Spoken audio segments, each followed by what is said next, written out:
আচ্ছা, কন্টেস্টে উইন করার পরে ড্যাশবোর্ডে লগ ইন করলে এরকম দেখাবে। এখান থেকে গো টু হ্যান্ডওভারে ক্লিক করতে হবে। এরপরে অ্যাড ফাইল আসবে, এখানে ক্লিক করলে আপনি ফাইলটা আপলোড দিতে পারবেন। তো আমি বলবো সবসময় জিপ করে আপলোড দিবেন। তো ফাইলটা জিপ করার পরে এখান থেকে আপনি আপলোড দিয়ে দিবেন, তারপরে আপনি সাবমিট করে দিবেন। আচ্ছা, সাবমিট হয়ে গেল। এখন ফাইলটা কিন্তু সে পেয়ে গেছে। তা এখন আপনি তাকে একটা কিছু লিখে দেন। তো আমি ফাইল সম্পর্কে লিখে দিচ্ছি এবং তাকে সরি জানাচ্ছি, কারণ সে আমাকে ইমেল পর্যন্ত করেছে এই মানে কন্টেস্টটার জন্য। আচ্ছা, পরবর্তীতে সে আমাকে রিপ্লাই দিছে যে এই ফাইলটা তার ফটোশপে সাপোর্ট করতেছে না। তখন আমি তাকে বললাম যে আমাকে 1 ঘন্টা সময় দাও, 1 ঘন্টার ভিতরে আমি করে দিচ্ছি। আচ্ছা, তো আপনারা দেখলেন আমি 1 ঘন্টা সময় চেয়ে নিলাম, যদিও আমার এই কাজটা করতে 2 মিনিটেরও কম সময় লাগবে। তো এটা আপনাদের একটা শিক্ষণীয় বিষয় যে এখানে ক্লায়েন্টের কাছ থেকে সবসময় সময় বেশি চেয়ে নেবেন, বা এনি চান্স আপনি ফাইলটা 2 মিনিটে বা 10 মিনিটে ডেলিভারি দিতে পারলেন না, তখন আবার সময় চেয়ে নিতে হবে। আর এইটা ক্লায়েন্টের কাছে একটা মানে খুব বিব্রতকর একটা পরিস্থিতি তৈরি হবে। তখন কিন্তু একটা ঝামেলা, মানে ক্লায়েন্টের কাছে আপনি খারাপ হয়ে যাবেন। তো এখন ক্লায়েন্টের কথা হলো সে সিএস ভার্সন ইউজ করতেছে ফটোশপ, আর আমি কাজ করেছি সিসি ভার্সনে। তো এই ফাইলটা CS6 জন্য বা সিএস ভার্সনের জন্য কিভাবে রেডি করবেন এটা জাস্ট সেভ করাটা দেখাবো। তো প্রথমে আগে আপনাকে ফাংশনটা অন করে নিতে হবে। এখানে এডিটে যাবেন, এডিট থেকে প্রিফারেন্স, এখান থেকে ফাইল হ্যান্ডেলিং এই যে লেখাটা আছে এই অপশনটায় ক্লিক করবেন। আচ্ছা, এখানে আসার পরে যা আছে সব কিছুই ঠিক থাকবে, শুধু এই জায়গাটা চেঞ্জ করে দিবেন। তো আমরা এখানে আক্স করে দিব, তাহলে এটা আমাদের সেভ করার সময় জিজ্ঞাসা করবে যে আপনি সর্বোচ্চ কোয়ালিটি চান কি না। এটা করার পরে যদি আমি ওকে দিই, এখন আপনি সেভ করবেন, ফাইলে যাবেন, সেভ অ্যাজ, এখান থেকে সেভ অন ইউর কম্পিউটার এটাতে ক্লিক করলাম। আচ্ছা, এখানে ক্লিক করার পরে আমি এখানে মনে করেন যে পিকচারে যাই, পিকচারে ক্লিক করে এখানে আমি সিএস ভার্সন লিখে দিলাম, দেওয়ার পরে আমি সেভ দিলাম। দেখেন এই যে মেসেজটা আসতেছে, এই যে একটা পপ আপ আসতেছে, এইখানে মানে এখানে দেখানো আছে, মানে লেখা আছে ম্যাক্সিমাইজ ক্যাপাবিলিটি।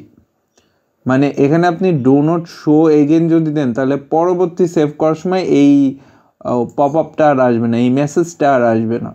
তো এখানে সর্বোচ্চ ক্যাপাবিলিটিতে চেক দেওয়া আছে, মানে টিক দেওয়া আছে, অর্থাৎ সর্বোচ্চ ক্যাপাবিলিটি মানে সব থেকে ভালো ভার্সনটার জন্য এটা আর কি কাজ করবে। ভালো বলতে আমি বোঝাইতে চেয়েছি যে আপডেট যেগুলো সেগুলোতে চলবে।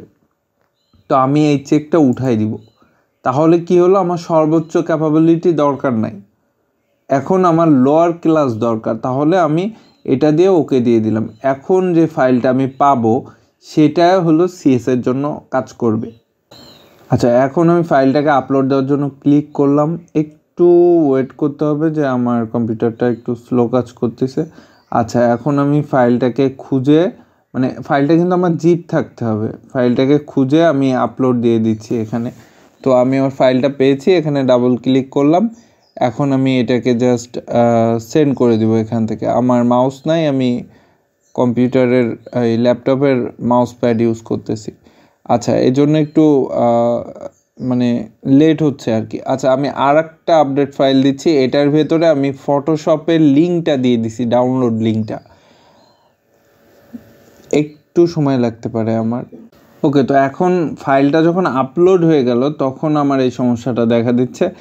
এটা যারা নতুন আছেন বা ফ্রিল্যান্সারে এখনও পর্যন্ত এই সমস্যা ফেস করেন নাই, তারা আমারটা দেখে শিখে নিন যে কিভাবে এই সমস্যা থেকে মুক্তি পাওয়া যায়। এখানে মেন যে বিষয়টা, তাদেরকে ইনবক্সে আমি যে মেসেজে ফাইলটা পাঠিয়েছি, প্রথম কিন্তু আমি হ্যান্ডওভার করেছিলাম ওই ফাইলটা, ও বলে দিল যে এই ফাইলটা কাজ করতেছে না।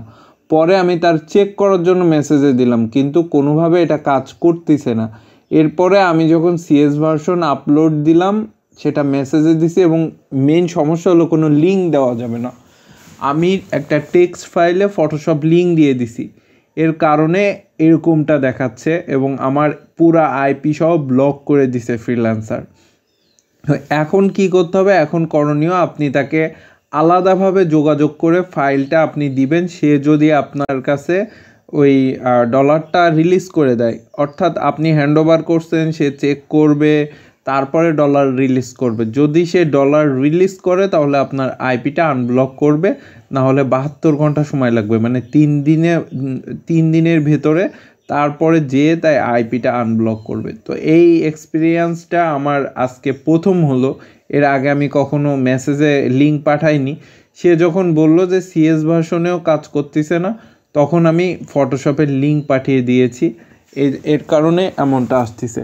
আচ্ছা, এখন আমি ইমেলে তাকে একটা স্ক্রিনশট দিয়ে দিচ্ছি যে আমার আইপিটা ব্লক হয়ে গেছে, এবং আমি সাথে সাথে আমার ফাইলটাকেও পাঠিয়ে দিব যে সিএসের যে ফটোশপের লিঙ্ক দেওয়া আছে ওইটা তো ওরা ব্লক করে দিছে, ওই ফাইলটা দিয়ে দিচ্ছি যে সিএস ভার্সন আছে এর ভেতরে, প্লাস ফটোশপটাও লিঙ্ক করে দেওয়া আছে।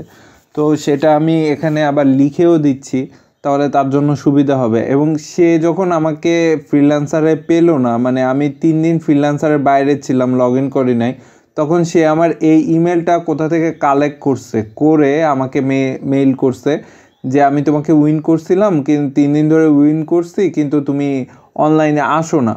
পরে আমি তাকে আমার সাথে কন্ট্যাক্ট করার জন্য আমার হোয়াটসঅ্যাপ নাম্বার সহ সব কিছু তাকে দিয়ে দিছি ডিটেলস, যাতে সে আমার সাথে কন্ট্যাক্ট করতে পারে আর কি। তারপরে আমি তাকে মেইল করে দিয়েছি। আচ্ছা, পরবর্তী মেইলে আমি আবারও তাকে টিএক্সটি ফাইল, যেটা ফটোশপের ডাইরেক্ট লিঙ্কটা দিয়ে দিলাম। ইমেলে তো লিঙ্ক পাঠানো বা কোনো সমস্যা হবে না, এর কারণে ডাইরেক্ট লিঙ্কটা না দিয়ে আমি একটা টিএক্সটি ফাইলে লিঙ্কটা দিয়ে আমি এখানে লিখে দিলাম যে নিউ ফটোশপ ভার্সন, এবং সে বলতে চাচ্ছে তাকে আগেও যে লিঙ্কটা দিয়েছি সেটা লক করা। তো এই জন্য আমার এটা সম্পূর্ণ গুগল ড্রাইভের একটা ফাইল দিছি, তো আমার কোন ড্রাইভে কোন সফটওয়্যারটা রাখা, কোনটা লক করা, এটা আমার জানা নাই। এজন্য আমি প্রত্যেকটা ড্রাইভে ঢুকতেছিলাম আর লিঙ্কগুলো কপি করে তাকে পাঠাচ্ছিলাম, কারণ সে হয়তো মাইন্ড করবে যে আমাকে ফাইলটা দিল না বা অনলাইনে আসলো না। এই জন্য আমি প্রথমে স্ক্রিনশট দিয়ে দিছি যে আমার আইপিটা ব্লক আছে। তো এইভাবে করে আমি তার সাথে কন্ট্যাক্ট করি, এবং একটা সময় এসে সে আমাকে ডলার আইপি ট্রান্সফার করে এবং ডলার ট্রান্সফার করে দেয়, এবং আমার যে ফ্রিল্যান্সার যে অ্যাকাউন্টটা এটাও লগ ইন হয়ে যায়, মানে আইপিটা আনব্লক হয়ে যায়।